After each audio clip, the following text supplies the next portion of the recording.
Salve, salve, Sinfonia! Fala, galera! Como vocês estão? Por aqui tudo bem? Meu nome é Leonardo, somos do Maestro, na mentoria acadêmica de estratégia, trajetória e objetivo, num formato diferente. Hoje eu comandando aqui as picapes, porque o entrevistado é um entrevistado muito especial. Tá trolando, certeza. Que chegou aí dos Estados Unidos há pouquíssimo tempo, chegou ontem. E já estamos aqui para gravar esse episódio muito especial. Vou passar a palavra para que ele se apresente. Meu amigo, William Santana. Ué?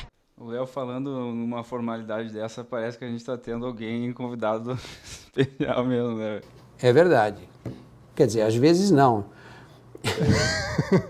Mas é isso aí, galera. Estamos aqui hoje, né, numa configuração diferente, porque a gente está testando nossos equipamentos aqui. A gente está montando um setup novo aqui para melhorar a nossa qualidade de imagem aqui. E aí a gente resolveu fazer um teste e gravar aqui para poder responder algumas perguntas que possam ser úteis aí para a galera que nos acompanha. Perfeito, meu irmão. Viagem aí de 2 meses para os Estados Unidos. É um projeto, né? Um projeto muito importante que tu já pensava há um tempo e conseguiu concretizar, né? Tenho certeza que não é algo fácil. E ao longo da conversa a gente vai poder comentar esses pontos. Queria primeiro que tu respondesse, né? Por que tu escolheu os Estados Unidos e como é que foi esse início de escolha aí? A minha escolha por fazer esse estágio nos Estados Unidos foi decorrente de um planejamento, já que eu venho procurando colocar em prática já desde lá do primeiro semestre de faculdade. Eu já pensei em fazer a minha residência fora do país. No primeiro momento eu pensei nos Estados Unidos, mais para frente eu cheguei a cogitar a hipótese de fazer a residência na Alemanha. E no ano passado eu fui fazer um estágio na Alemanha para conhecer como é que é lá. Mas eu percebi que tinham algumas questões que talvez fossem dificultar a prática da medicina lá, principalmente questões linguísticas, né, de barreira linguística. Eu vi que eu talvez precisasse de muito mais tempo para aprender e também questões culturais. Assim, né? Que estágio que tu fez lá? Eu fiz em Tübingen, mais na região sul da Alemanha. E aí, assim, então, por que eu fui para os Estados Unidos? Dentro desse planejamento de conhecer como que é o sistema de saúde nos Estados Unidos, né? Porque depois de ter tido essas duas experiências, eu vi como é importante a gente conhecer os lugares que a gente pretende, por exemplo, fazer a nossa residência, para ter uma ideia de como são as coisas na prática. Porque muitas vezes as visões elas podem ser meio romantizadas das coisas, e aí a pessoa pode estar sujeita a fazer um planejamento de vida com base numa visão que ela não sabe na prática como que é, né? Então, primeiramente, eu fui conhecer lá esse serviço na Alemanha, até por uma questão de oportunidade no momento, que para mim se apresentou essa oportunidade. Então, eu fui para lá primeiro, antes de ir para os Estados Unidos. Vi que não era o que eu queria e voltei à minha rota principal, né, o meu plano A, como a gente diz, que era e que continua sendo fazer a residência médica nos Estados Unidos. E aí eu fui para lá agora, então respondendo diretamente, né, mas contextualizando primeiro para entender, eu fui para lá para conhecer como é o sistema de saúde nos Estados Unidos e também para ter essa experiência clínica como estudante de medicina, que é fundamental, essencial para quem quer fazer residência lá. É necessário ir para lá, fazer um período, ter um período de experiência lá, para poder conhecer como é, porque para as bancas, para as pessoas que vão fazer o recrutamento dos candidatos no momento da seleção dos candidatos para os programas de residência, você ter ido lá e conhecer como as coisas são lá é um critério praticamente essencial para a pessoa ser aprovada, né? Não é o único e não é simplesmente ter ido para lá e ter conhecido não vai garantir a tua vaga. Mas ter ido lá é uma das coisas que é um critério quase que indispensável. Muito, muito raramente algum candidato que não foi para lá presencialmente é convocado. Tem algumas vezes, algumas exceções, mas a maioria dos casos é preciso que a pessoa vá para lá e tenha um tempo de experiência lá para conseguir, principalmente, boas cartas de recomendação de atividades clínicas propriamente ditas, né? Cartas de recomendação dos profissionais de lá.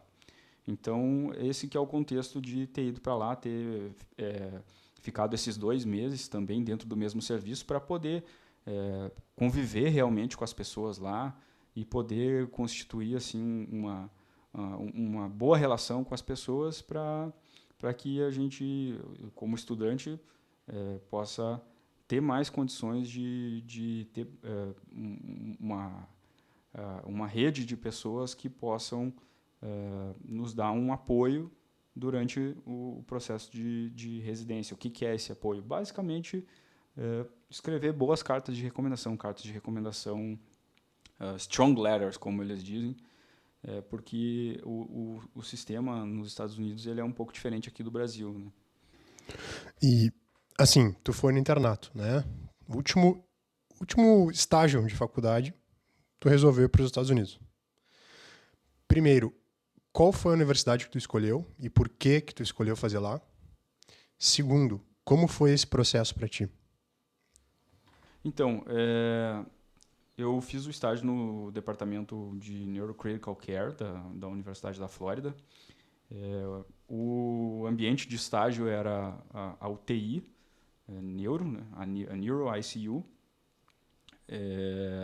A escolha desse estágio ela se deu principalmente porque eu não havia feito ainda e ainda não os fiz, os STEPS, que eles chamam nos Estados Unidos como são chamadas as provas para poder ter uma acreditação dentro dos Estados Unidos para poder se inscrever para os programas de residência. Isso tanto para os médicos que são formados lá nos Estados Unidos, como para os médicos que não são formados nos Estados Unidos. São médicos que são formados em outras instituições fora dos Estados Unidos. Todo mundo tem que fazer esse mesmo processo. Só que existe uma série de estágios clínicos dentro dos Estados Unidos que, para a pessoa poder fazer eles tem que já ter feito essas provas para poder ser apto a fazer alguns estágios. Por quê? Porque os estudantes lá dos Estados Unidos eles vão fazendo essas provas ao longo da faculdade. Então, assim, quando chega no período deles fazerem os estágios eletivos que eles querem, eles já estão com essas provas feitas. E a maioria dos lugares, hoje em dia, tem pedido essas provas para poder fazer esse tipo de estágio. A Universidade da Flórida, até então, ela ainda existe essa possibilidade de fazer o estágio na modalidade observacional sem ter feito essas provas. Tá? Então, basicamente, a escolha pela Universidade da Flórida se deu por causa disso, porque eu consegui a possibilidade de ir lá fazer esse estágio por meio de uma professora, doutora Carolina Maciel, uma pessoa que eu tenho uma gratidão muito grande por ela ter aberto essa oportunidade para mim. E foi ela que fez esse meio de campo para conseguir que eu fizesse esse estágio, porque para conseguir esse tipo de estágio você tem que ter alguma pessoa que, vamos dizer assim, que ela consiga abrir essa porta para você. Né? É um tipo de estágio que realmente depende de ter uma pessoa que vá supervisionar o teu estágio. Então, no caso, eu consegui esse estágio por meio da doutora Carolina, que abriu essa oportunidade para mim. E como é que foi aqui a questão da papelada, assim? Imagino que tenha sido muita coisa para tu reunir aqui para conseguir a liberação, né? Conta um pouquinho mais pra gente, logo na sequência já emendar aí como é que foi o estágio, as expectativas. Então, eu acho que uma das coisas mais importantes para a pessoa que quer fazer um estágio fora do país, principalmente nos Estados Unidos, né, especificamente nos Estados Unidos, nesse caso, é a pessoa já adiantar algumas questões burocráticas. Né? Por exemplo, se a pessoa conseguir fazer os steps já no início da faculdade, melhor ainda, porque aí ela vai ter muito mais possibilidades, vai abrir muito mais possibilidades para ela fazer. Para ela, pelo menos, tentar mais opções de estágio. Então, a minha recomendação, já falando nesse sentido, quanto antes a pessoa conseguir fazer essas provas, melhor. Para quando chegar no internato, se já puder estar com as provas feitas no internato, melhor ainda, porque aí vai abrir muito mais oportunidades. Então, esse é um tipo de papelada, de burocracia, vamos dizer assim, tá? Talvez, para as pessoas que estudem em universidades mais recentes, que tenham iniciado seus cursos de medicina há pouco tempo, talvez essas universidades elas ainda não estejam filiadas à Federação Mundial das Escolas de Medicina, que é um dos passos mais importantes. Por quê? Porque se não existir um critério chamado de Sponsor Note, que é um reconhecimento pelas autoridades dos Estados Unidos de que aquela universidade ela é reconhecida, vamos dizer assim, o curso de medicina dentro daquela universidade ele é reconhecido pelas autoridades e forma profissionais reconhecidos pelas autoridades do seu próprio país e reconhecidos por essa organização, você não consegue fazer esse processo dos STEPs. É um ponto de partida bem importante. Então, assim, por exemplo, quem quer fazer os STEPs, necessariamente a sua universidade vai ter que ter esse critério chamado de Sponsor Note. Tá? Então, isso é uma coisa bem importante. Eu tive a sorte de que alguém aqui na universidade que eu estudo, aqui na Universidade do Vale do Taquari, alguém iniciou esse processo antes mesmo de mim. E quando eu cheguei nesse estágio que eu digo assim, nesse momento da faculdade, a universidade já tinha recebido há poucos meses um Sponsor Note. E eu consegui, então, por conta disso. Então, essa é um passo bem importante. Vamos dizer assim, das questões burocráticas, talvez uma das que mais dá dor de cabeça para as pessoas é conseguir a Sponsor Note.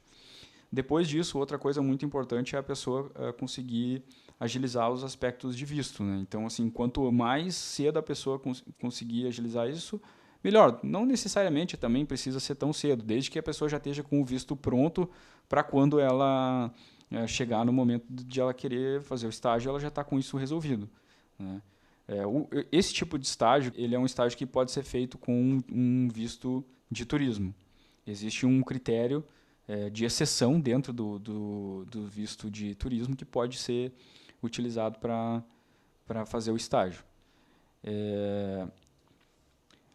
Então, assim, além disso, aí existem algumas questões de ordem institucional dentro das universidades. Se você quer fazer um estágio eletivo, propriamente dito, dentro do internato, aí muitas universidades, eu não sei como é que funciona em outras, mas aqui na nossa universidade precisava existir um acordo, e ainda precisa existir um acordo de cooperação entre as universidades, que aí também já é uma outra burocracia que leva meses para ser concluída. Então, quanto antes as pessoas... eu me interessei por fazer um estágio em algum lugar. Quanto antes começar a agilizar essas coisas, melhor.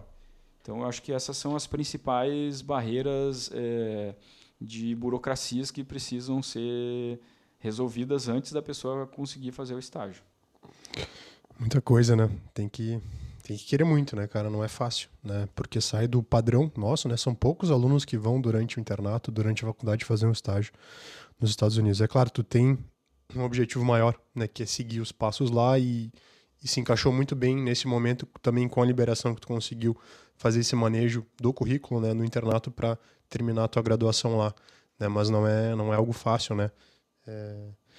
Tem que querer bastante, né, meu irmão? Conversando com os professores lá, os brasileiros, né, eu tive a grata satisfação de conhecer 3 professores brasileiros que fazem parte do corpo clínico lá na UTI, na UTI Neuro lá do hospital que eu fiz o meu estágio, que é o Shands Hospital, na Universidade da Flórida, em Gainesville. 3 deles são brasileiros. E conversando com eles, principalmente numa conversa que eu tive com o Dr. Tiago, que inclusive é um cast que a gente vai publicar mais para frente, aí na sequência, a gente conversou a respeito disso, que é um processo longo, é um processo demorado, é um processo trabalhoso, é um processo que estressa bastante as pessoas. Então a pessoa realmente tem que querer, vamos dizer assim, para chegar lá, tem que realmente querer, porque as dificuldades não são poucas, de ordem das mais diversas esferas, vamos dizer assim. Então, assim, muitas vezes a gente ouve falar das pessoas terem vontade de fazer residência em outros países, eu mesmo estou entre elas, mas para conseguir é um processo que a pessoa tem que realmente ter em mente que ela vai levar alguns anos. E isso a gente observa que as pessoas que já estão lá na frente, né, já passaram pelo processo, é quase que invariável. A maioria teve que suar muito para chegar onde chegaram. Queria que tu falasse um pouquinho sobre como é que foi. Chegou lá, um brasileiro na unidade de terapia intensiva. Imagino que foi muito diferente da tua realidade que tu estava aqui, né, vivenciando. Como é que foi para ti, William, assim? As expectativas, cumpriu ou não cumpriu? Pontos positivos, pontos negativos. Conta a tua experiência aí, que eu tô curioso também. A gente teve algumas conversas nesse período, né? Fizemos algumas chamadas no WhatsApp aí para conversar sobre alguns pontos, mas quero que tu fale para mim de novo e pro pessoal aí também. A experiência foi muito melhor do que eu imaginava, muito melhor do que eu estava esperando. Eu cheguei lá para fazer esse estágio, um observership, como eles chamam, né, na nomenclatura lá nos Estados Unidos.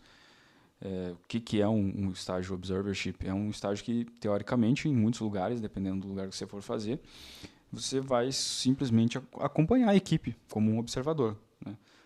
Vai observar a equipe trabalhando, mas eu cheguei lá e tive a felicidade de receber a oportunidade das pessoas lá do corpo clínico de me deixarem fazer uma avaliação clínica mesmo dos pacientes, examinar os pacientes, conversar com os pacientes e discutir os casos no round, né?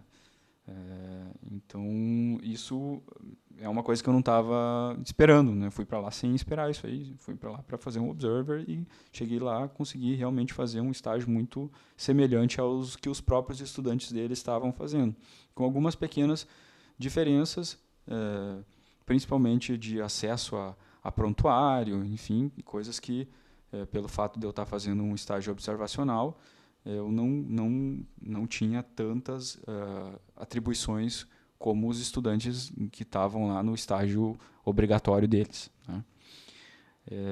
Mas foi muito semelhante, muito próximo, assim, principalmente no aspecto prático mesmo, de contato com os pacientes. E então, desse ponto de vista, foi muito melhor do que eu estava imaginando. E do ponto de vista acadêmico mesmo, assim, de ensino, eu pude ver que a gente tem uma diferença muito grande também, assim, na forma de lidar com os aspectos educacionais do estágio, né? Então, assim, o que eu pude ver é que, claro que isso também tem variações entre os próprios médicos, né? Isso acontece aqui no Brasil, e eu imagino que em qualquer lugar do mundo. Tem pessoas que têm mais aptidão para a docência e outras que não têm tanta aptidão, mas que performam também de forma boa. E o aspecto que me chamou a atenção desse ponto de vista lá é que o treinamento dos médicos nos Estados Unidos, assim, desde a faculdade de medicina, ele é muito mais supervisionado do que a realidade que eu vivi aqui, né, do que eu vivi aqui no nosso contexto da nossa universidade. Então, assim, lá, assim, o que eu pude perceber é que tanto os estudantes de medicina, quanto os residentes, quanto os próprios fellows, que já são, vamos dizer assim, residentes que passaram por uma residência, né, que lá nos Estados Unidos eles usam essa nomenclatura de fellow para, por exemplo, a pessoa que está fazendo cardiologia, ele não é um residente de cardiologia, ele é um fellow, eles chamam, né?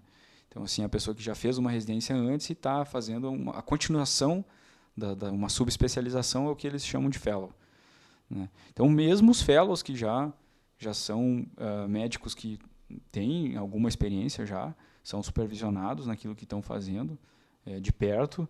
E a hierarquia assim, é interessante porque as pessoas respeitam muito esse aspecto hierárquico, né? Das pessoas que são mais experientes para as pessoas que são menos experientes. Eu acho bem legal isso. Algumas pessoas podem achar um pouco limitado no sentido assim de talvez o médico não ter tanta liberdade para fazer aquilo que ele queira fazer, mas em contrapartida ele pode aprender diretamente de quem tem muito mais experiência do que ele, assim, né? As pessoas que já estão com muito mais tempo de profissão. Só para eu ter uma ideia, como é que é a formação médica, assim, de forma resumida, tu queres fazer qual especialidade e qual é o caminho estando aqui no Brasil e lá nos Estados Unidos, qual a diferença de um médico brasileiro que quer migrar e já um americano que já está lá e quer seguir a mesma área que tu, só para a gente entender um pouquinho a diferença. Então, eu fui para os Estados Unidos também porque eu pretendia num primeiro momento fazer a minha residência em neurocirurgia. Então eu fui fazer um estágio na Neuro ICU, na UTI Neuro, porque pega esse mesmo perfil de pacientes, só que já no manejo clínico dos pacientes pré e pós-operatórios. E também porque se eu quisesse fazer alguma outra especialidade, eu poderia usar essa experiência em algumas outras especialidades. Então, assim, vamos dizer, até a decisão foi uma decisão estratégica nesse sentido, de poder fazer um estágio que eu pudesse utilizar em mais especialidades que talvez eu ainda não estava decidido naquele momento, com certeza, qual especialidade fazer, né? E eu tive, mais uma vez, uma grande alegria e um presente de Deus de poder ter tido essa experiência num lugar que me fez ter mais segurança da escolha da especialidade que eu quero, que nos Estados Unidos é chamado de Neurocritical Care, o Fellowship em Neurocritical Care, cuidados neurocríticos, e o especialista é o neurointensivista, né? Então, é medicina intensiva especificamente em cuidados neurocríticos, né? Aí, para chegar nessa subespecialização, existem algumas portas de entrada. A medicina de emergência é uma das portas de entrada, a medicina interna é outra das portas de entrada, a anestésio é uma das portas de entrada, e a mais comum delas é a neurologia clínica.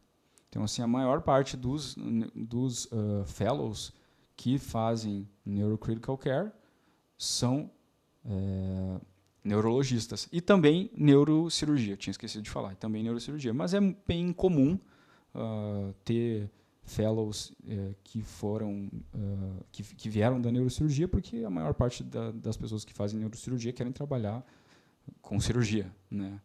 Então, assim, são poucos os fellows que realmente vieram da neurocirurgia. A maior parte é da neurologia clínica, da medicina interna também tem bastante gente que vem da medicina interna, alguns da medicina de emergência, mas a maior parte ainda são neurologistas, né? Então, são basicamente essas especialidades que dão acesso, né? Então, é essa especialidade que eu pretendo seguir. Gostei, me identifiquei. Ainda continuo gostando muito da neurocirurgia.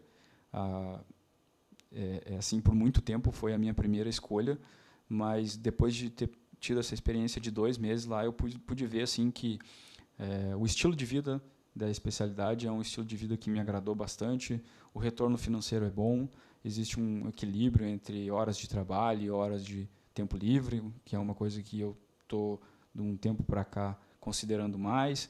E então, para mim, eu vejo assim que foi uma grata satisfação poder ter tido essa experiência, porque me abriu mais as portas e as opções de escolha de especialidade. Ainda estou ponderando algumas coisas, mas com muito mais segurança de que agora é isso que eu quero mesmo. E aí, assim, dentro dessas especialidades que dão acesso ao Fellow em Neurocritical Care, provavelmente eu vou escolher a neurologia clínica. Muito bom. É engraçado como algumas experiências nos moldam e nos transformam, né? Eu tive uma experiência ano passado, no final da faculdade, que também mudou um pouco o meu pensamento. Imagino o quanto essa experiência foi importante para ti, pensando numa migração, né? Porque tu não tá lá, tu teve que ir até lá para ver a situação, voltar e fazer um planejamento visando essa migração, né? Só para eu ficar com um pouco mais claro, qual é o projeto para quem quer chegar nesse nível, né?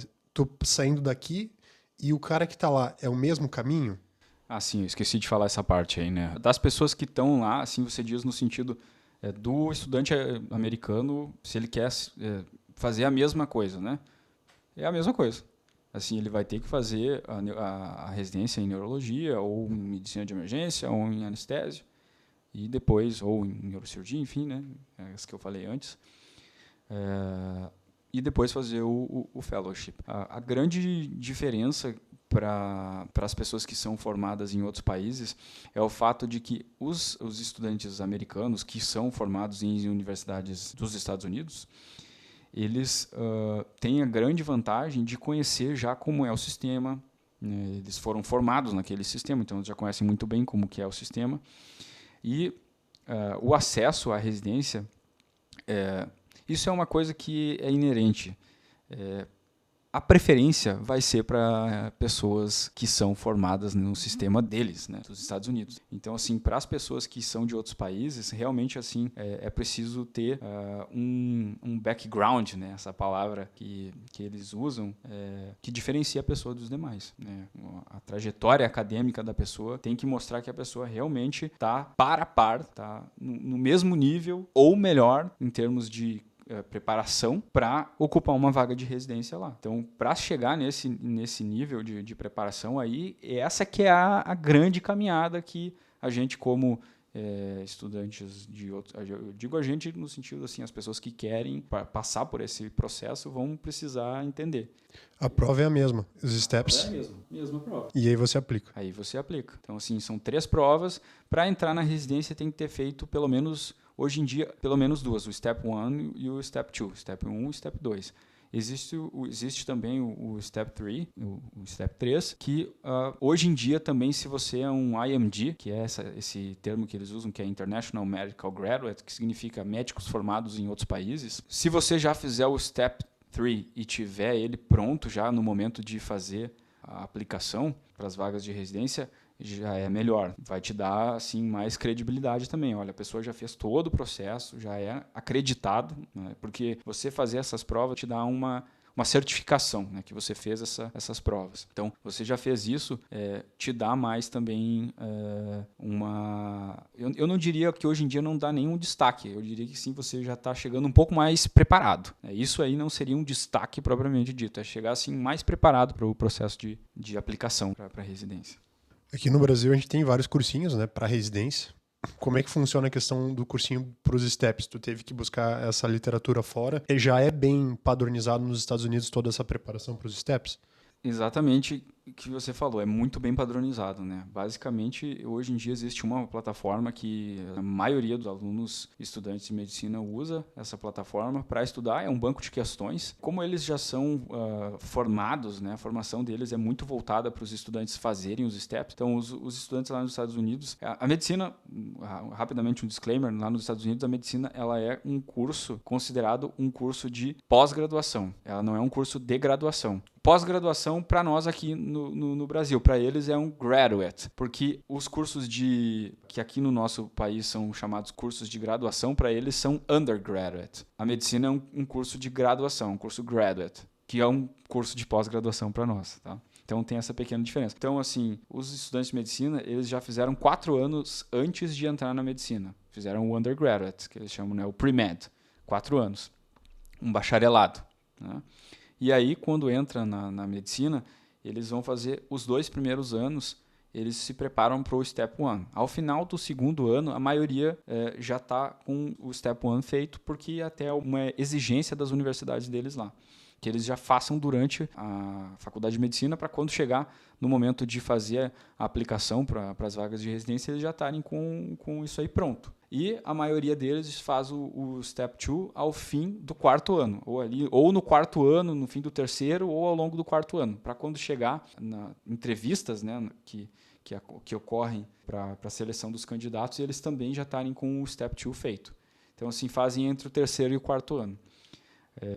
São 4 anos de formação inicial, mais 4 anos de medicina. Mais 4 anos de medicina, exatamente. Aí a formação inicial ela pode ser basicamente em qualquer coisa que a pessoa queira, porque lá nos Estados Unidos existe uma diferença da formação undergraduate, que eles chamam de major e minor. Não são como aqui no nosso país, assim, os cursos fechados, vamos dizer assim, é um curso que tem uma grade curricular fechada. Lá nos Estados Unidos eles têm muito mais flexibilidade em montar a grade curricular que eles querem. Então, desde que você tenha tido uma formação que compreenda assim, alguns aspectos básicos daquilo que você vai precisar para a faculdade de medicina, até onde eu sei, né, do que eu sei do processo, você pode ter feito um major. Eu sei de uma pessoa, o Dr. Puya Amelie, que futuramente vai ser um dos nossos casts que estão na nossa programação aí, uma pessoa da qual tenho uma consideração bem grande aí pelo tempo que eu pude conviver com ele. Ele fez major em filosofia. Então, assim, para mostrar que a formação é bem diferente da nossa formação aqui no Brasil, né? Até a formação básica mesmo. Muitas diferenças, né, meu irmão? E como é que é a questão de concorrência lá, cara? Assim, é muito difícil entrar nas residências? Como é que é? Porque aqui a gente tem algumas residências que são bem concorridas, né? Muitas vezes o aluno fica 1, 2, 3 anos fazendo prova de residência até passar numa boa instituição. E tem outras residências mais acessíveis. Como é que é lá essa distribuição de vagas? Como é que é feita a preparação pelos médicos? Cara, eu diria que ela é muito concorrida. Eu diria não, é muito concorrida. Porque, além dos americanos que querem fazer residência lá, existe gente do mundo inteiro que quer fazer residência lá. Então, assim, é um nível de concorrência muito grande. E entre as pessoas que são formadas em países outros que não os Estados Unidos, existe essa peneira, vamos dizer assim, um pouco mais criteriosa. Porque como eles não têm uma certeza de como foi a formação da pessoa, eles precisam ter o máximo de informações para poder fazer essa escolha do candidato. Então, assim, o que são essas informações? A pessoa ter notas muito boas nos steps, né? Que é um critério básico, vamos dizer assim, um critério de corte. Porque como que eles analisam isso, assim, a pessoa ter notas boas nos steps? Bom, essa pessoa, no mínimo, ela é capaz de estudar e passar nas provas dos boards. O que são essas provas dos boards? Quando a pessoa faz uma residência, ela tem que fazer a prova do board daquela especialidade. O que é esse board? É como a gente faz aqui as provas de título de especialista, né? Por exemplo, a pessoa faz uma residência e ela vai ter que fazer a prova de título para receber o título de especialista. Lá nos Estados Unidos funciona de forma semelhante. Então, para as pessoas que escolhem os candidatos, eles observam as notas pensando, olha, essa pessoa tem capacidade de sentar, estudar e tirar uma nota boa e passar na prova. E para os programas de residência lá, o que eles mais temem é um residente deles não passar na prova, porque isso pega muito mal para o programa de residência. Não passar na prova de título de especialista, né? A prova do board. Então, assim, por isso que a pessoa tem que ter notas muito boas. Então, assim, a nota, ela é basicamente um critério de corte. Eles vão olhar assim, olha, esse candidato, ele tem o mínimo suficiente para a gente avaliar ele em outros critérios. Aí, o que são esses outros critérios? Aí que entra todo o background, como a gente fala, né? Assim, tudo que a pessoa fez ao longo da vida, mas tudo que a pessoa fez que são coisas que vão preparar ele para trajetória como residente. Aí entram todas as soft skills que a gente costuma conversar com os nossos convidados aqui, que são importantes e que muitas vezes a gente não aprende aqui na nossa formação, né? E que eles levam muito em consideração. Meu caro, eu queria que tu falasse um pouquinho da rotina aí pra gente entender um pouco mais como é que era o teu dia a dia, desde a saída de onde tu estava hospedado até a volta. Faz um resuminho pra gente entender como é que era a rotina. A minha rotina, ela é basicamente assim, nesse sentido não é tão diferente, né, daqui do Brasil. Eu chegava no hospital um pouco antes das 7, por questões logísticas, porque eu ia de bicicleta para o hospital, e então aí eu chegava em torno das 7 horas da manhã. Durante a manhã a gente fazia os rounds, né, à beira-leito, bem diferente. Assim, a beira-leito é uma beira-leito bem diferente daqui do Brasil, né, porque lá na unidade que eu estava, na UTI que eu estava lá, no caso, assim, cada paciente tinha o seu quarto privado, um quarto grande, amplo. Não é que nem a nossa realidade aqui, assim, é muito diferente, né?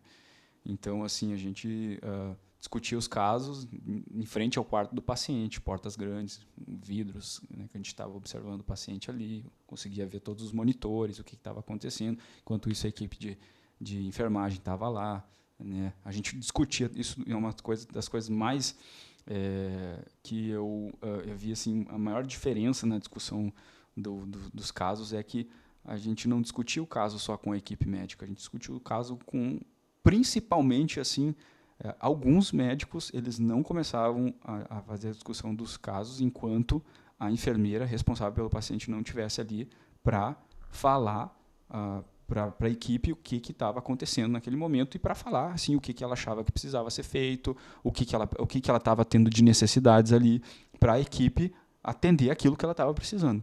Então, eu acho, assim, uma das coisas mais legais, no meu entendimento, é ver como a equipe trabalha como equipe. Todos são respeitados, todos têm a sua importância, todo mundo tem a sua relevância, e eu vejo que também, assim, isso é uma diferença porque as formações são muito diferentes, né? Isso para mim ficou bem claro.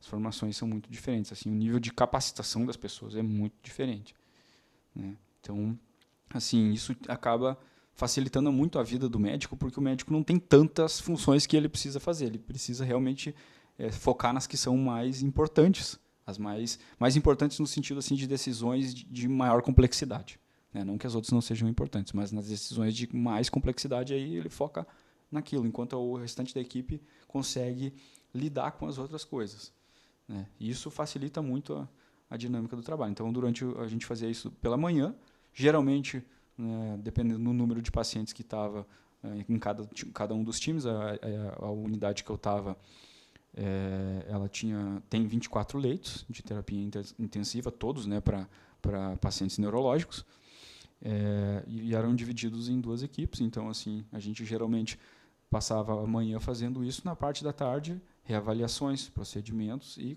continuação do plano, né? Assim, a gente ia atualizando o plano de manhã, atualizava de manhã com base no que a equipe da noite tinha passado, e à tarde atualizava mais uma vez, porque pacientes que estão em terapia intensiva, a atualização, né, do que precisa ser feito pode variar em questão de minutos, muitas vezes, né, dependendo de cada caso.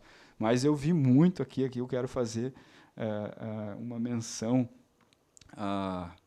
ao nosso preceptor Nelson, Dr. Nelson, que teve aqui, nosso convidado recente, inclusive, que ele falou assim que o bom intensivista é aquele que não deixa uma parada acontecer dentro da UTI. Eu não vi nenhuma parada acontecer.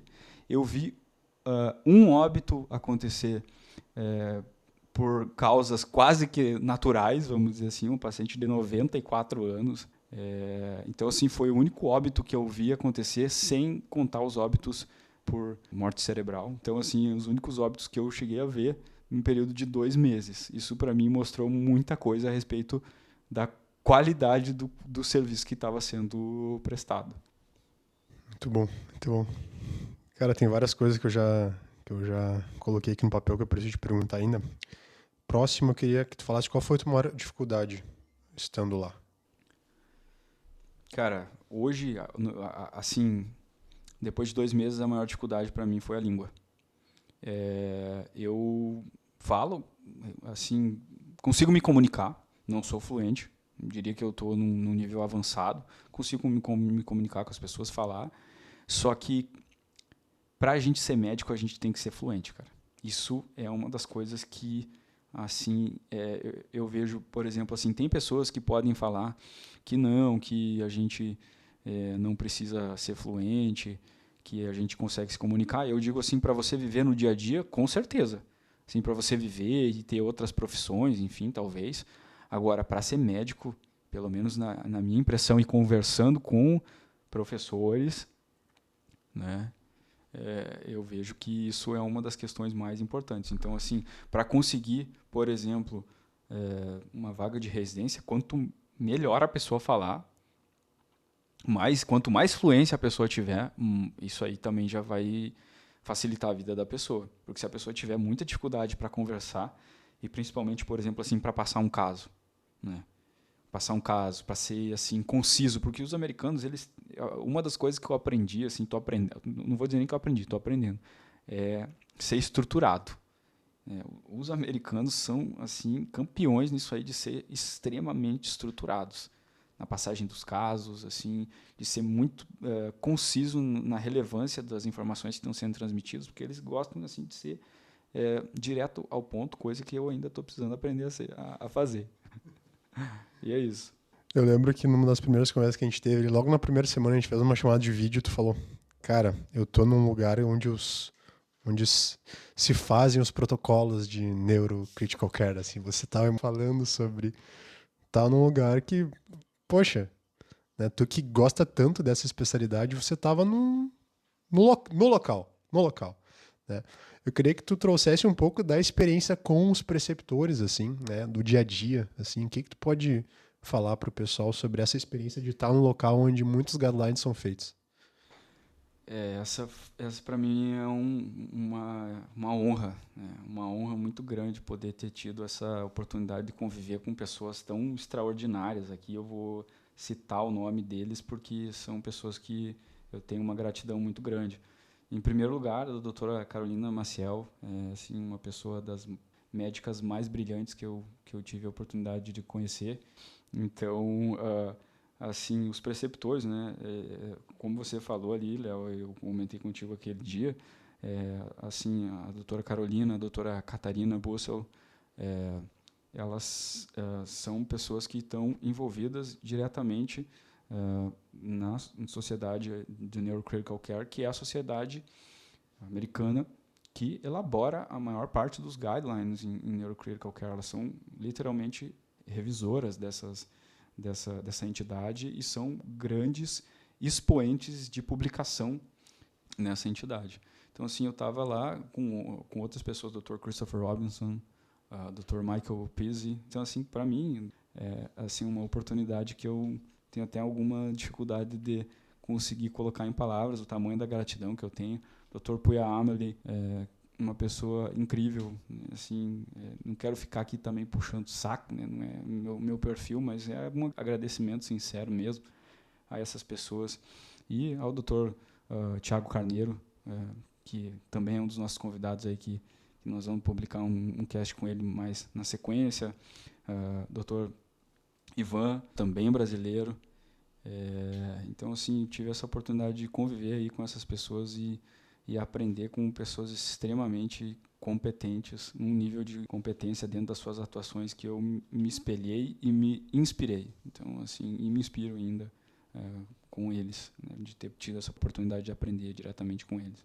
Muito bom, muito bom. Meu irmão, estamos com 45 minutos de papo.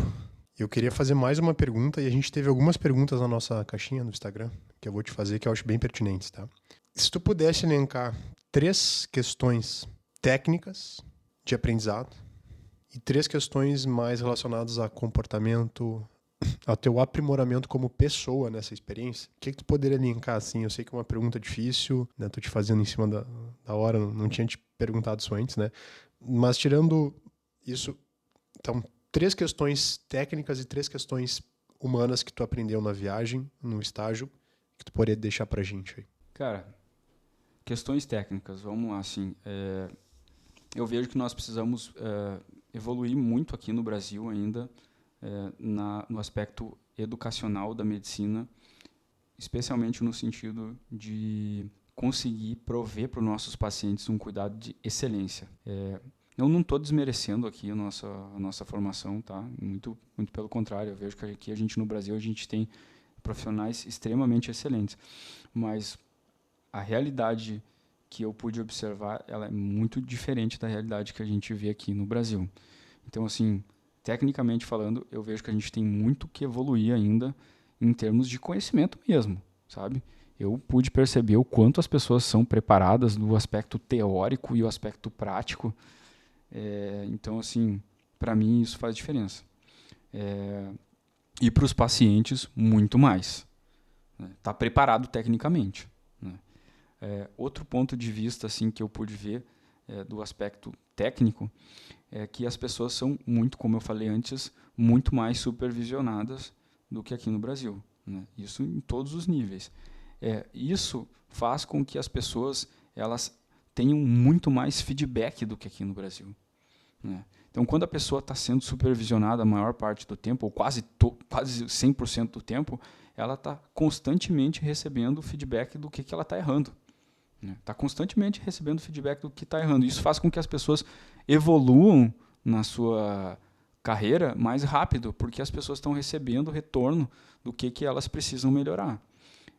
Então, isso faz diferença tecnicamente falando. Olha, a pessoa fez um número de procedimentos, X de procedimentos, ela recebeu feedback em cada uma das vezes que ela fez aquele procedimento e na próxima vez ela já vai poder melhorar um pouco com base no que ela errou na vez anterior, né? Errou no sentido assim do que poderia ter melhorado na técnica.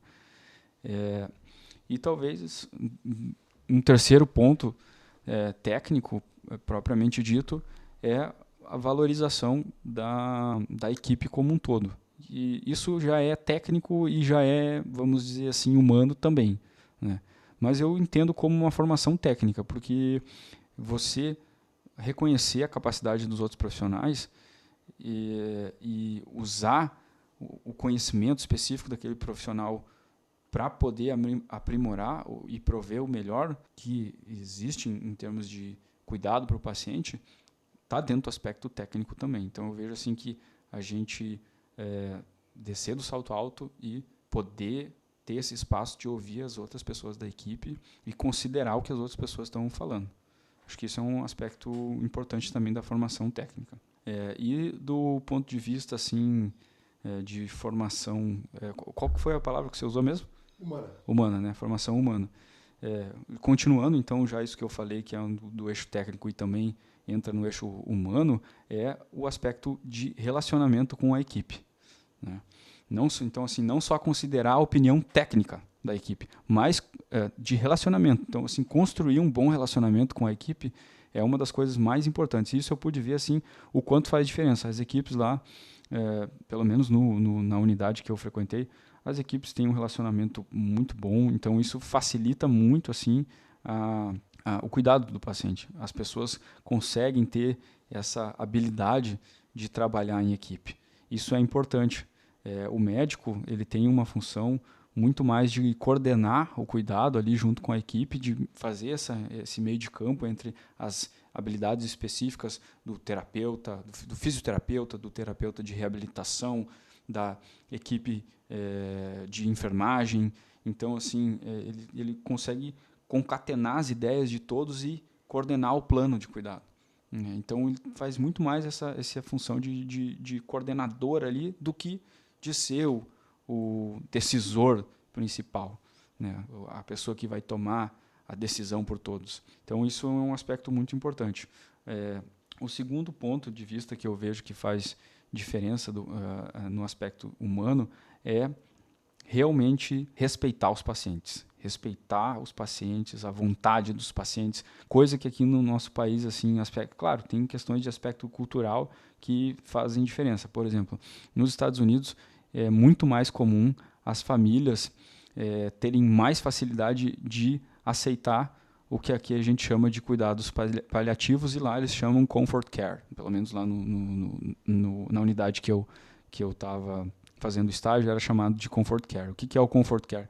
É você dar conforto para o paciente, não usar de medidas fúteis, não querer prolongar a vida do paciente além daquilo que vá trazer benefício para ele, e principalmente se é uma pessoa que tem um desejo já manifesto de não querer está sobrevivendo com base em equipamentos que vão prolongar a sobrevida dele. Por exemplo, é muito comum lá nos Estados Unidos as pessoas terem testamentos dizendo que elas não querem ser entubadas, que elas não querem ser reanimadas se sofrerem uma parada cardíaca.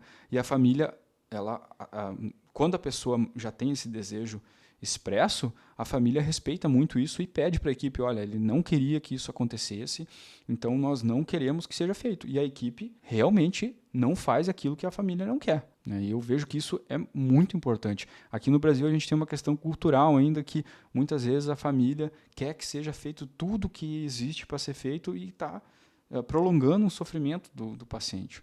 Isso para mim fez muita diferença, sabe? Outra coisa muito importante que eu vi, assim, já num terceiro ponto também, no aspecto de cuidado, é assim, tratando os pacientes com respeito, até para diminuir medidas que talvez não sejam necessárias. Principalmente em pacientes mais críticos, pacientes com prognóstico não tão favorável. Então, assim, muitas vezes menos é mais. Pensar que aquela pessoa que está lá, talvez ela ter que ser puncionada 4, 5 vezes por dia, talvez não seja assim, algo que seja tão benéfico para ela quanto o prejuízo de dor que a pessoa possa sentir ou algum desconforto que ela venha a sofrer por conta disso. Você ter pacientes que estão em um ambiente de cuidados neurocríticos, de ter que ter as suas pupilas checadas de hora em hora, por exemplo, né? O que eles chamam de neurochecks, né? Fazer a checagem neurológica de hora em hora para avaliar o status neurológico do paciente, principalmente pacientes muito graves.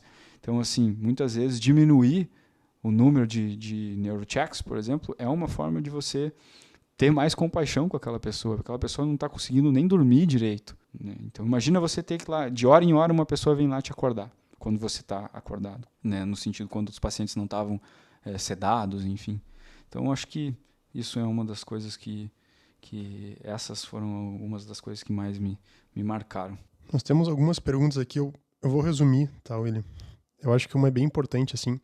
Então, eu queria resumir 2 perguntas que a gente recebeu aqui em uma, tá? O que nós brasileiros podemos aprender com os americanos e o que os americanos podem aprender com os brasileiros na questão do trabalho médico aí? Eu vou começar respondendo com o que os americanos podem aprender com a gente aqui, com base no que eu ouvi algumas pessoas falando lá, tá? Algumas pessoas me comentaram que os médicos brasileiros que trabalham lá nos Estados Unidos, eles se dão muito bem, as pessoas gostam bastante dos médicos brasileiros lá, pela capacidade que os médicos brasileiros têm de tratar as pessoas bem, assim, de tratar as pessoas com carinho, que eu vejo que é uma coisa do brasileiro, né? O brasileiro ele tem esse contato humano um pouco mais aflorado, vamos dizer assim, coisa que em algumas eu não vou dizer nem todos os lugares nos Estados Unidos, porque isso também varia muito de aspectos culturais locais de cada região dos Estados Unidos. Mas tem algumas regiões dos Estados Unidos que as pessoas têm um pouco mais de distanciamento humano, vamos dizer assim, nesse sentido, que o brasileiro tem essa capacidade, né? Então, os americanos mesmos, eles sentem, talvez, assim, alguns médicos americanos serem mais frios, tratarem a pessoa com respeito, tratarem a pessoa bem, no sentido, assim, desses aspectos que eu falei antes, mas terem uma distância um pouco maior de relacionamento entre o médico e o paciente, né? Então, por isso que alguns médicos que eu ouvi, algumas pessoas falando lá nos Estados Unidos, que os brasileiros eles têm essa capacidade e que os americanos gostam, assim, que quando são atendidos, porque eles se sentem bem, assim, se sentem bem tratados pelos brasileiros. Então, isso é uma coisa que talvez a gente possa exportar, vamos dizer assim, né? E agora, o que a gente pode aprender com eles lá, eu acho que a gente pode aprender muita coisa, cara. Muita coisa mesmo. Principalmente, eu diria, no aspecto técnico, né, da medicina, assim, a gente conseguir ter uma formação mais sólida. A gente tem aqui no Brasil, mais uma vez, não quero desmerecer o que a gente tem aqui no Brasil de formação, a gente tem profissionais excelentes que estão no mesmo nível de capacidade dos médicos americanos, mas eu diria assim que, no geral, Essa é a minha percepção. Pode ter outras pessoas que discordem, que pensem diferente, mas a minha percepção é que, no geral, os médicos que eu vi lá, os estudantes de medicina que eu vi lá, estão mais bem preparados. Tecnicamente, sem sombra de dúvidas. Tá? E com base até falando com pessoas que já fizeram a residência lá, professores brasileiros que fizeram a sua residência lá, fizeram o seu fellowship lá, e eles mesmos me falaram a formação aqui. Eu, por exemplo, tive a oportunidade de conversar, mais uma vez já fazendo aqui uma propaganda, vamos dizer assim, já antecipando o que vem aí pela frente no cast com o Dr. Thiago. Ele falou uma coisa muito interessante, porque ele fez a residência de neurologia aqui no Brasil e ele fez de novo a residência de neurologia lá nos Estados Unidos. Então, ele é uma pessoa que tem, por exemplo, condição de comparar qual que é a diferença da formação de residente, não é nem a formação de acadêmico, a formação de residente. E ele me falou que na experiência dele lá, a residência dele, ele teve muito mais solidez de formação na residência em neurologia lá. Tudo bem que ele já tinha feito uma residência aqui, então também já estava mais preparado do que aqui no Brasil. Então acho que a gente pode aprender muito nesse sentido de melhorar a capacidade técnica, de ser mais bem preparado. Muito bom. Qual característica tu acha que leva mais o americano a ser mais rigoroso? Culturalmente, você acha? Falando assim? Eu acho que é o aspecto cultural, né? Que eles têm uma cultura de ser pessoas mais estruturadas, né? Assim, o aspecto de estruturação mental está muito bem definido aquilo que vai ser feito, sabe? Ser pessoas mais concisas, ser pessoas mais diretas ao ponto, sabe? O americano, ele, assim, o que ele puder economizar de tempo, por exemplo, assim, para enviar e-mail, né? Eles são muito concisos, assim, eles são muito conseguem detalhar a informação necessária, entregar o máximo de informação em menos palavras, em menos tempo, otimizar o tempo, otimizar as coisas. Então, eu mesmo estou precisando aprender muito disso ainda. Às vezes as experiências não são só teóricas, meu irmão. Às vezes elas são para a vida mesmo, né? Uma outra pergunta que chegou pra gente é a questão financeira. Como é que tu fez a tua organização? Quais foram os gastos médios? Teve que pagar alguma coisa lá para fazer o estágio? Resume um pouquinho pra gente isso aí. Então, eu começando pelo estágio, né? Eu consegui, mais um aspecto positivo, eu consegui um estágio que eu não tive que pagar nada pelo estágio propriamente dito, o que é uma coisa que não é muito comum, tá? Eu diria assim que a maior parte dos estágios que as pessoas conseguem lá nos Estados Unidos, elas vão ter que pagar algum valor, né? São raros as situações que a pessoa consegue fazer um estágio sem ter que pagar pela experiência do estágio em si, né? Então, assim, para mim facilitou muito a minha vida nesse sentido. Agora, os aspectos de logística, né? Assim, acomodação, viagem, né? De bilhetes, isso aí a pessoa vai depender de cada uma das pessoas. Um período de 2 meses, como eu passei, a pessoa vai gastar assim sem contar o estágio. Porque, por exemplo, assim, alguns estágios eletivos, principalmente se a pessoa for fazer um estágio eletivo, tem estágios que variam de 4 a 5 mil dólares por mês, só o valor do estágio. Eu consegui economizar essa grana. Só de ter economizado no estágio? Então, assim, só de ter economizado no estágio, eu diria que é a maior economia. Se a pessoa conseguir um estágio que ela vai pagar menos, ou até mesmo não pagar, facilita muito a vida. Aí os custos de vida, assim, lá, assim, né, de acomodações e de alimentação, eles vão variar muito também de região para região dos Estados Unidos. Por exemplo, eu estava na Flórida. Graças a Deus, a Flórida é uma das regiões, para mim, né, graças a Deus, no meu caso, é uma das regiões que tem um custo de vida um pouco mais baixo comparado ao restante dos Estados Unidos. Então, a pessoa, eu quero fazer um estágio lá em Nova York. Beleza, vai lá para Nova York, mas tem que saber que lá em Nova York vai pagar o preço de estar em Nova York, né? Então, muito mais caro, o custo de vida. Então, assim, dizer o quanto que a pessoa vai gastar é meio difícil, porque varia muito de estado para estado, né? Varia muito de estado para estado. Agora, eu diria assim, por exemplo, eu estava num estado que é um pouco mais baixo relativo à média nos Estados Unidos, vai gastar por mês aí, entre acomodações, eu diria que sim, pelo menos a pessoa tem que ir com um pouco de segurança, no meu entendimento, né? Mas talvez uns 10 mil reais por mês, entre acomodação e alimentação, né? E considerando já a viagem também. Show. Eu acho que isso é uma coisa que talvez até mais pra frente a gente pode trabalhar mais conteúdo em cima disso, né, William? No nosso papo, que é mais aquelas primeiras impressões pós-viagem, mas tem muita coisa que a gente pode trabalhar mais pra frente, né? Eu acho que se a galera que está ouvindo aqui, né, nós já estamos com 1 hora conversando, não imaginei que a gente fosse ficar falando tanto tempo assim, mas se o pessoal tiver interesse, aí a gente pode produzir mais conteúdo nesse sentido. Eu acho que é uma coisa que a gente pode falar com mais calma, mais para frente, né, na nossa programação aí. Mais 2 perguntas pra fechar. Eu sei que tu já falou do inglês, mas é uma coisa que sempre chegou uma outra pergunta sobre a questão da língua. Inglês pra fazer o estágio nos Estados Unidos. Como é que tu modula isso aí? Pra ir ou não ir? Eu tô com medo, será que eu vou conseguir me virar? Eu já falei isso antes, né? E até falei isso numa série de stories que a gente fez ali pro Instagram. Eu vejo assim, para você ir fazer o estágio lá, se você, o mínimo que tem precisa assim de fluência é você conseguir se comunicar relativamente bem com as pessoas, né? Porque assim, você entender só não é suficiente. Entender mais ou menos nem adianta, no meu entendimento nem adianta ir, é desperdiçar dinheiro, né? Para ir para lá, para entender mais ou menos o que as pessoas estão falando, no meu entendimento é assim um desperdício de tempo e dinheiro. Mas você precisa ter capacidade de se comunicar com as pessoas relativamente bem. Se você pretende ir para os Estados Unidos para fazer a residência, tem que se comunicar ainda melhor, porque, por exemplo, se você vai fazer um estágio, você está indo para lá para fazer um estágio, para fazer residência, você está indo para lá porque você precisa ter carta de recomendação. E para ter carta de recomendação, você precisa demonstrar de alguma forma que você está preparado ou está se preparando para chegar no momento da residência de forma igual aos alunos, aos médicos, né, no caso, americanos. Então, assim, para você conseguir uma boa carta de recomendação, você tem que ter uma capacidade de se comunicar bem com as pessoas.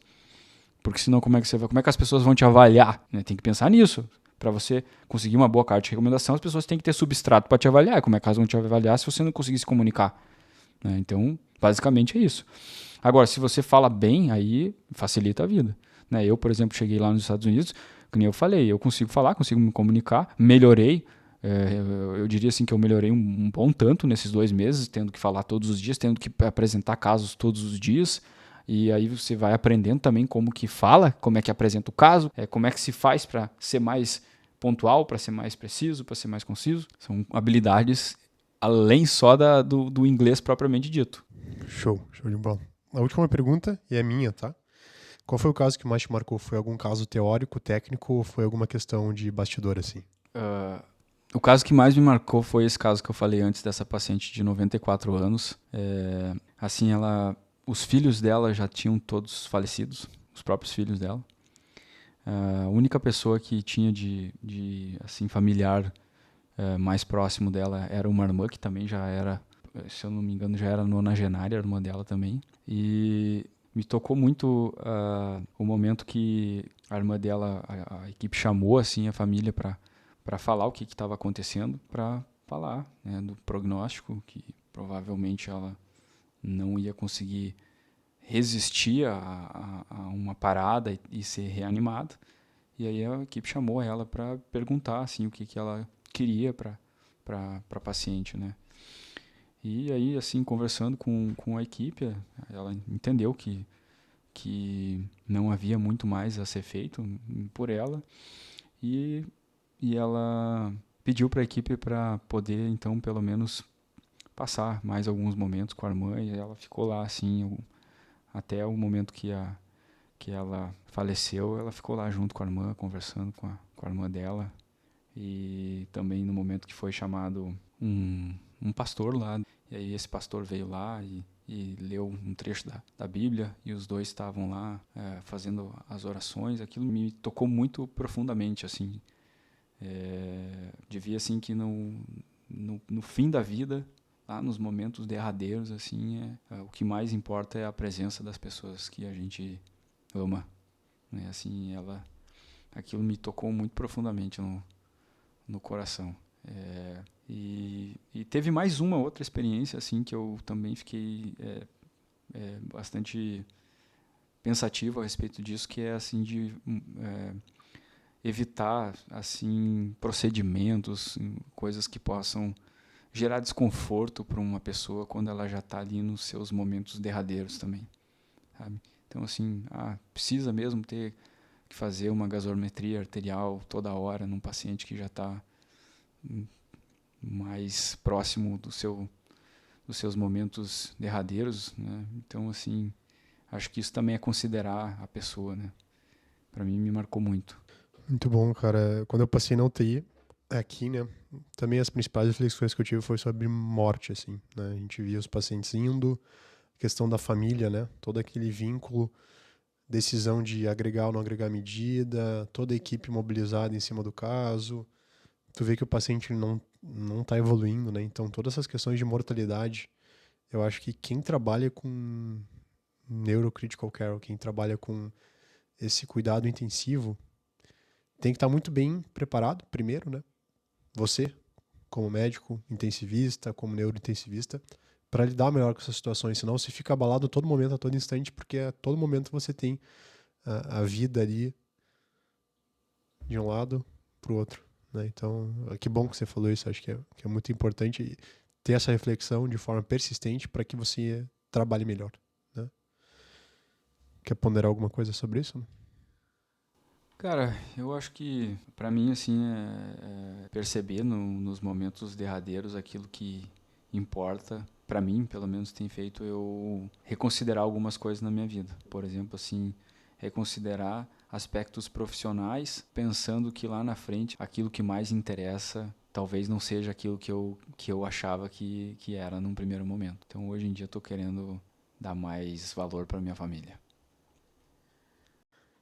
Agora tu que tá falando isso, mas geralmente são os nossos entrevistados que falam isso, a gente olha um pro outro e fala, olha aí, velho, mais um que falou da família. Meu irmão, cara, o que tu fala aí pro pessoal, encerrando o nosso cast, o que tu fala pro pessoal que tem interesse em fazer o estágio fora? Dicas, sugestões? Eu sei que tu vai deixar o teu contato aberto aí pra quem tiver interesse, tiver alguma dúvida contigo. Palavras finais aí com dicas e depois a gente fecha o episódio. Galera, para os que conseguiram aguentar a minha capacidade de ser prolixo, eu estou querendo melhorar, estou querendo ser mais conciso. Muito obrigado aí a vocês que nos acompanharam. E assim, se alguém quiser saber mais a respeito desse processo aí, me procure aí que a gente conversa. Não vou ficar enrolando muito. Grato aí, muito obrigado à atenção de quem nos acompanhou até aqui. E muito obrigado a todos que vêm acompanhando o nosso trabalho aqui. A gente faz isso com carinho aí para vocês. Eu vejo que eu e o Léo, a gente tem um propósito bem alinhado quanto a isso, né, desse trabalho que a gente faz aqui no nosso programa, que é esse objetivo de fazer com que a gente consiga melhorar de alguma forma, com esse nosso trabalho, a formação médica aqui no nosso país e também, quando possível, melhorar a formação humana, que daí isso não é só para os médicos, isso é para qualquer pessoa que possa estar acompanhando o nosso trabalho. Os exemplos humanos também, eles podem nos dar a oportunidade de buscar sermos melhores. É isso aí. Na verdade, essa conversa aqui eu e o William a gente ia ter de qualquer modo, né? De uma forma um pouco mais informal. Falando alguns palavrões, provavelmente, mas aqui a gente só deixa gravado. Eu tenho certeza que essa experiência do William nos Estados Unidos mudou muitas das coisas que ele pensa sobre a medicina, sobre carreira, sobre residência, sobre família, tenho certeza disso.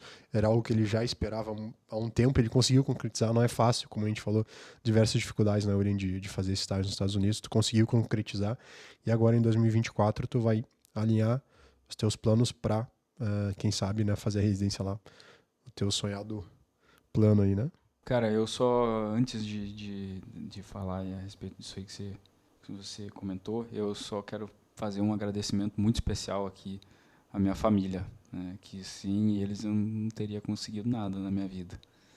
Aos meus pais, o meu sincero e mais profundo agradecimento. E a Deus por prover aquilo que a gente precisa para viver em paz com nossos semelhantes. Então tá.